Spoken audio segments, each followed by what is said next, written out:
It's a Christmas morning and the child wakes up and he says, "Hey, mom, where's my dad?" Well, and the mom replies, "Dad is in federal prison. He's been there for numerous years now." The child then complies, "Why, mom?" Well, your dad made decisions that weren't governmentally pleasing. So he has to sit out the holidays and maybe miss half of your childhood life. Um, who do we blame there? And from that, we say, the, can the government be the cause of families being broken apart?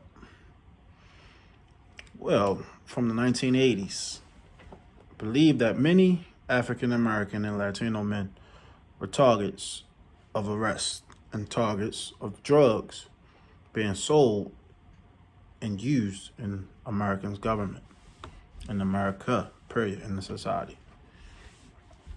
CIA agents and other government officials helped deteriorate African/Latino males and their families.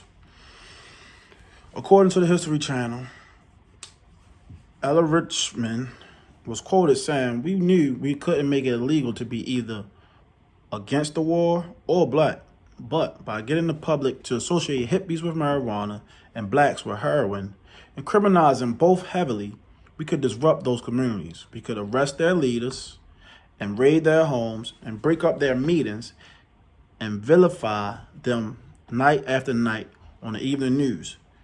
Did we know we were lying about drugs? Of course we did." There's a quote from the History Channel from L. Richmond.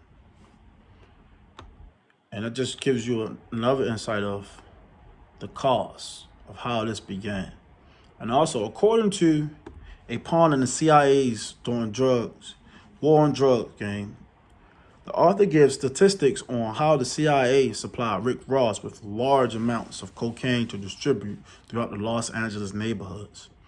A celebrated drug dealer, Ricky reaped millions in unknown pawn of Central Intelligence and Agency of Drug Enforcement. The profits paid for the CIA spawn and concerta was nervous Nicaragua's fetish government in the 1980s. Ricky's connections were first revealed in a series of articles published by the San Jose Miracle in the court testimony. So Rick Ross was given weekly large amounts of cocaine to distribute in the Los Angeles neighborhoods from CIA agents, directly targeting neighborhoods, urban families, which spread throughout the whole USA, through the whole urban communities. And who's reaping the benefits of this? The government. So you're deteriorating families, breaking them apart, selling drugs, arresting them, and you're reaping the benefits. So the effect, a huge epidemic and substantial amounts of murders overdose began, and the government will soon create a term called mass incarceration. The numbers of arrests were double when President Reagan was in office. At large, this affected the African American communities. According to families of incarcerated African American men, 75% of African American children are born to single mothers. Non-incidental. Not a coincidence at all, is it? It seems pretty plain to me.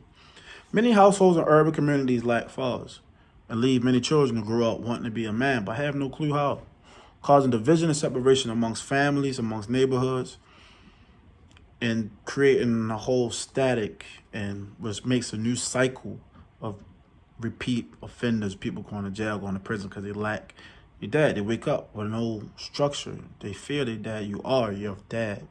Your mother carries you and births you, but you get the discipline, the fear from your dad. Your dad, you want to look and be as if your father is. So in conclusion, I have persuaded my audience that due to being targeted by the governments in African American households, that's why African American communities lack father figures and lack guidance. And most children are lost and grow up doing what they want and creating the cycle that continues to go, going back to jail, dealing drugs, not being good fathers, being less of men. So I hope you guys